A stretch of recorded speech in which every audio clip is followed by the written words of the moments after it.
Hey, it's Krabby here. I just thought I'd do a quick video kind of review and info on how I'm getting on with the Beatstep Pro and how I'm using it. And yeah, just my impressions and a couple of moans about it. Um, so yeah, I bought this secondhand just before Christmas. Pretty much brand new. The guy I got it off had literally taken it out of the box, turned it on once, and he just wasn't into it.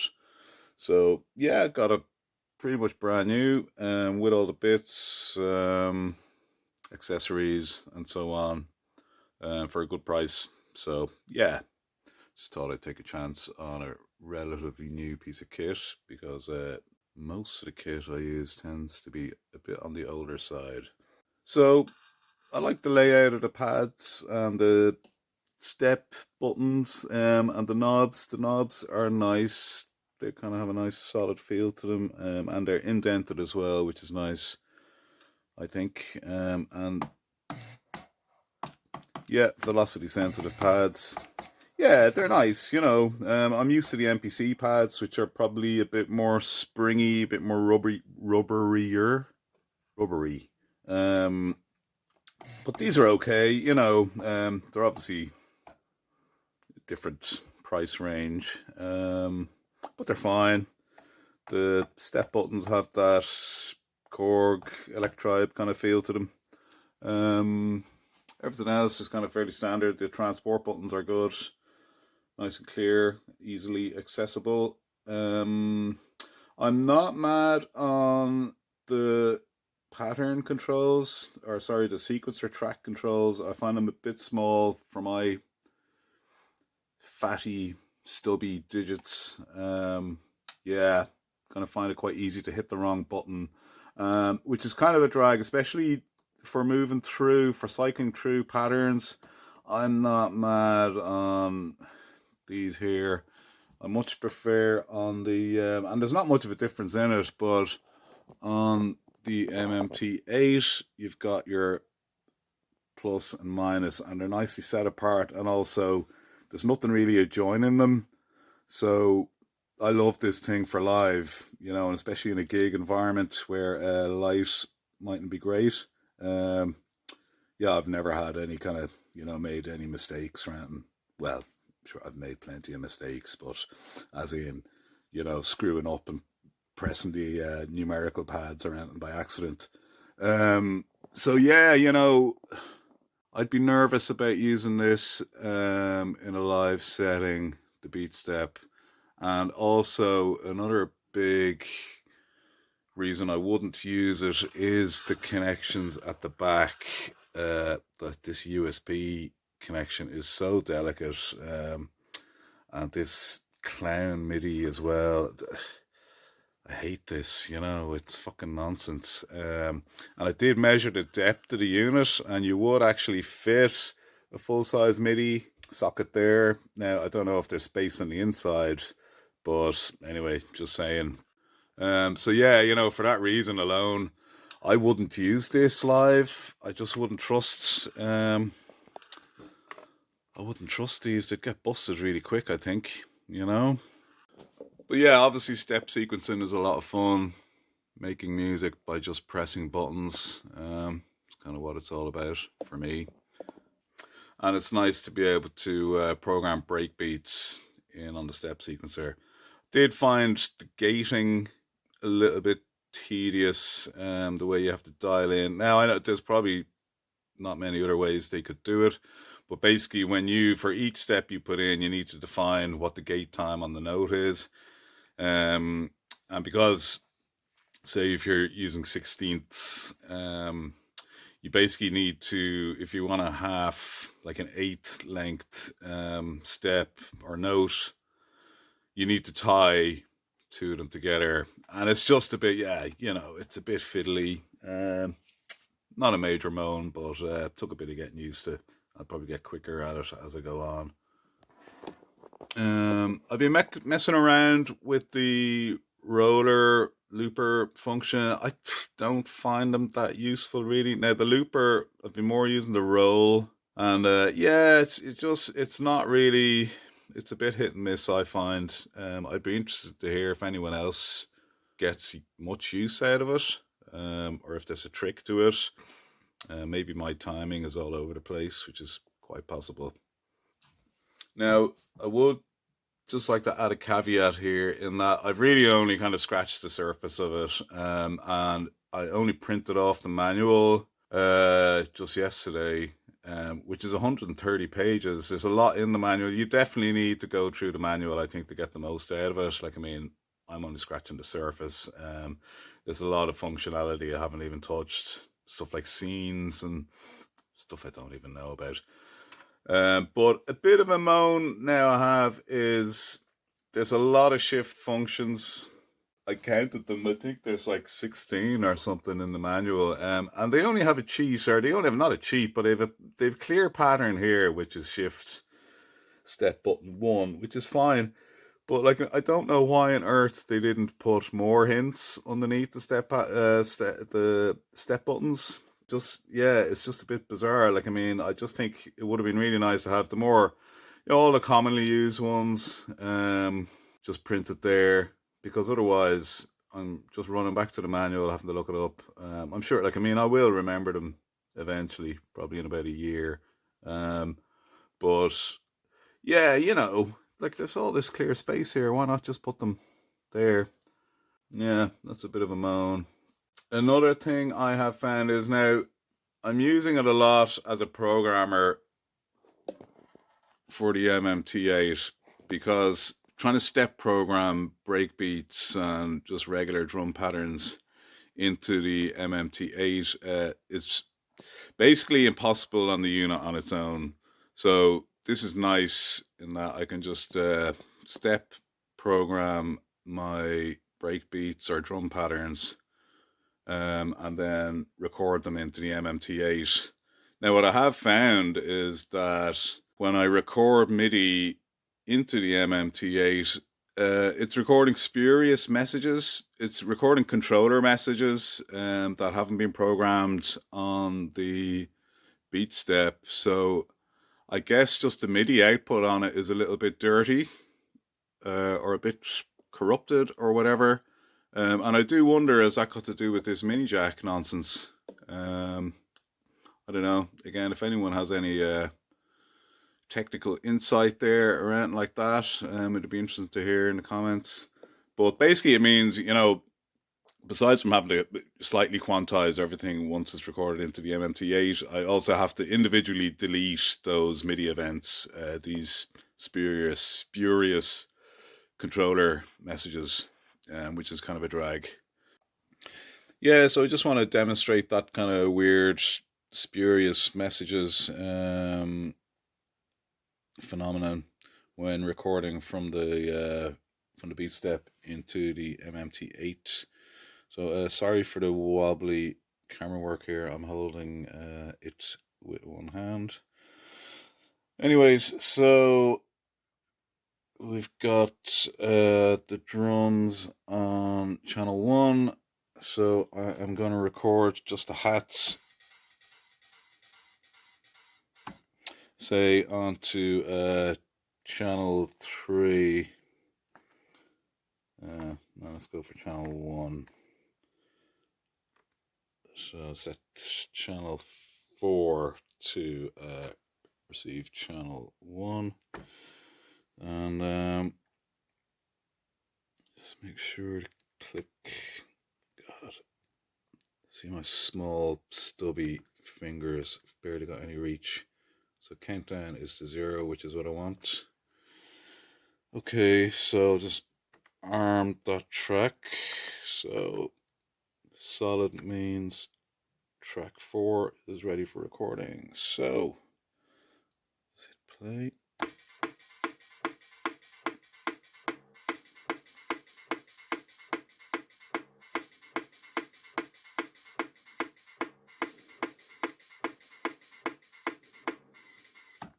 Okay, something sounded a bit weird there, but anyways, this is just to prove. So hopefully if we go into edit, track 4, yeah,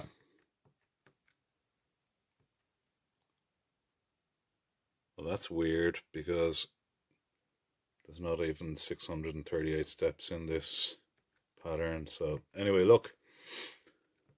So controller, channel 1.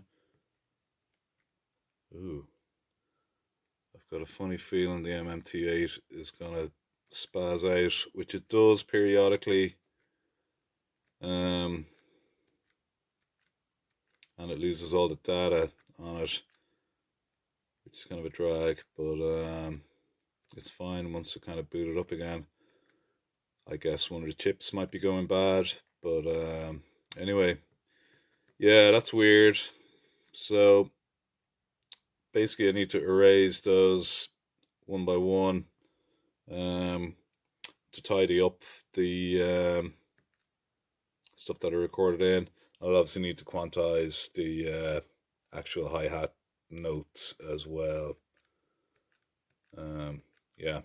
Anyway, there you go. Yeah, strange kind of behavior. I don't know why on earth that is at 683 steps. Very odd. We go to the length here. The length is only 32. So that's kind of weird. Anyway, I just erase everything. Well, I'll just erase what I recorded.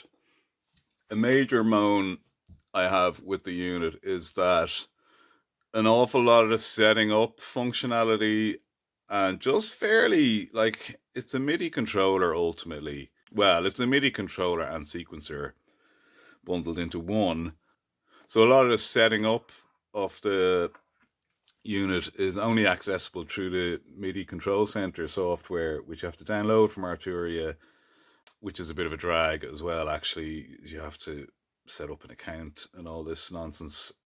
And yeah, you know, a lot of the stuff is really, like, I mean, for like the MIDI controller section, which is up here, I would have thought you'd be able to assign parameters to the knobs just from the unit alone, but no, you have to basically the only thing you have control over is what channel it's broadcasting on.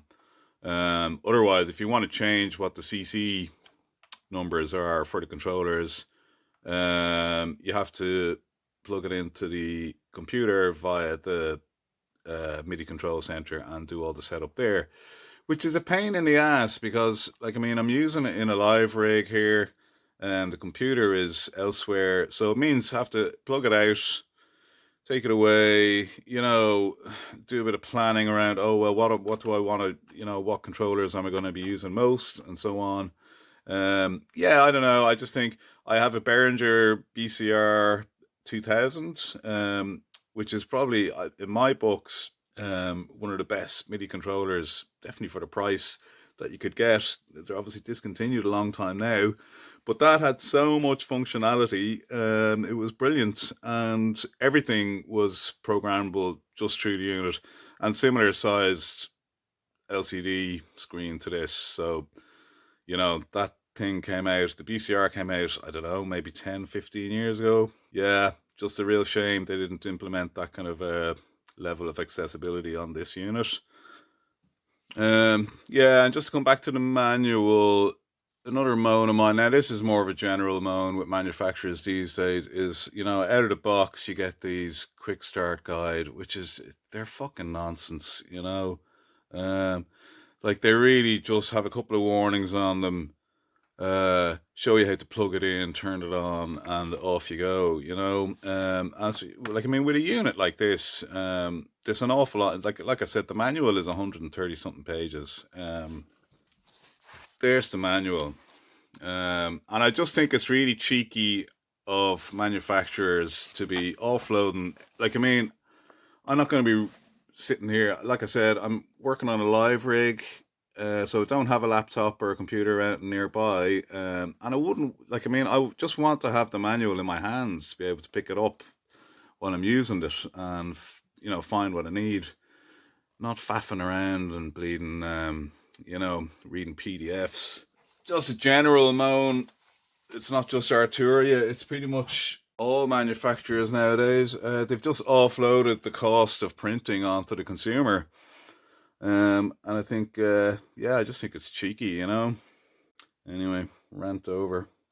Like I do like the build quality. Like I mean, I think it's a really strange design decision too. It's like the body is all metal and it has a nice solid kind of feel to it. And yet they use these dinky connectors at the back, which kind of render the whole point of having like this beautiful steel casing, which costs a lot for them to manufacture as well. Um, I just think it almost renders that useless, you know. Like I mean, again, to come back to the MMT8, it's all plastic, but it's that real tough plastic. Like I don't know how many times I've dropped it, but it's just so solid, you know.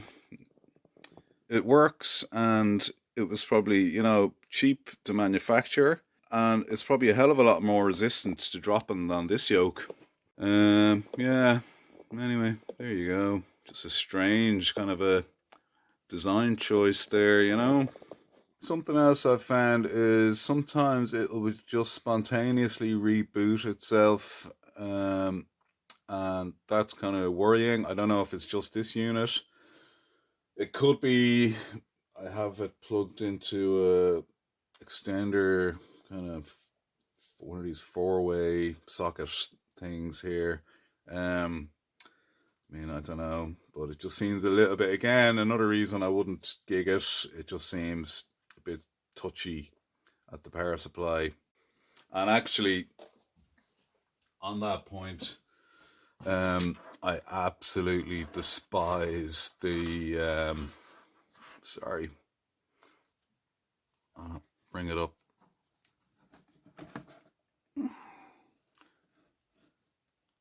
This on-off switch, I fucking hate it. I don't know why they've made it this kind of recess thing.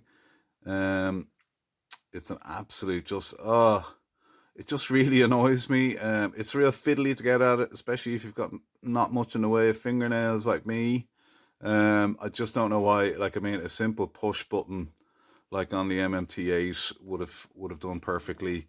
Yeah, just fucking, and it's quite stiff, you know. Just find myself kind of fiddling with it to turn it on and off, and I have to fight with it a bit. Oh yeah, another moan I have now is on the drum track. There's no, what I haven't found. I'm sure somebody might correct me in the comments again, and obviously read the manual, crabby, you know. But so far, I can't see any quick and easy way of transposing notes on the drum track up or down. I think, as far as I can see, and again, this is something you have to program in the range of notes through the MIDI control software, and then that's it. You're stuck with it until you bring the unit back over to your computer or your laptop or whatever. I just thought, yeah, I just think, Jesus, like a shift function. Now, maybe there is one. I'm probably shooting myself massively in the foot here, but I haven't come across a shift function just to be able to shift the range of notes up or down without plugging it in, without basically having to take it offline and reprogram it through the control software, malarkey. So yeah, all in all, like I mean, it's okay. I only bought it because I got it for cheap. I wouldn't have bought one new, and I wouldn't have bought one for more than what I paid for it, which was just over €100. I think it's fine for home jamming. Like I said, there's no way that I would gig it. Obviously, the 3-track limitation is a bit, yeah, for a gig now. It wouldn't be enough for me anyway. But you know, it's fine for programming into the MMT8, and that's really what I'm using it for. Kind of using it slightly. Think of it like, I mean, I'm using it as an expander as well. So I've got my 8 tracks on the MMT8. Then I can offload some stuff onto the Beatstep Pro as well. So yeah, it does take up quite a bit of space. Now I know this is probably the most ridiculous moan of all, but like I mean, I know it is a step sequencer, but yeah, and compared to the MMT8, it's almost twice as broad. So it does kind of take up a fair bit of real estate in my little wee live rig here. I was toying with the idea. I might try Velcroing it to this bit of the MMT8, but I don't know if that'll totally, because the Beatstep is quite heavy. I don't think it'll be the most ergonomic, and I might just unbalance everything. I'd be worried about this flipping back. But I'll experiment. But I don't know if I'll gain that much anyway by moving it up onto the MMT8. Or I might build a little wee kind of a keyboard style stand for it, so that I can have something underneath it. So yeah, that's it. Like, I mean, it's a fine piece of gear, you know. Obviously put a lot of thought into designing it. But yeah, you know, just a couple of funny decisions they made, and the MIDI control software thing is a big no-no for me. I think if I'd have known at the time or before I bought it that the level of functionality that you have to access through that software, probably would have thought twice about it, to be honest with you. But that's just because I'm using it in a pure live rig, and other people, you know, using it with their DAW or with a mix of their DAW and hardware or whatever. So yeah, I think it's fine for home use, just for mucking about, and for sketching ideas and stuff. But yeah, not for gigging. Anyway, hope somebody finds this useful, and if you've got your own Beatstep Pro, if you've got any corrections or glaring omissions or any thoughts on it at all to add, yeah, stick them in the comments. Thanks for watching. Cheers.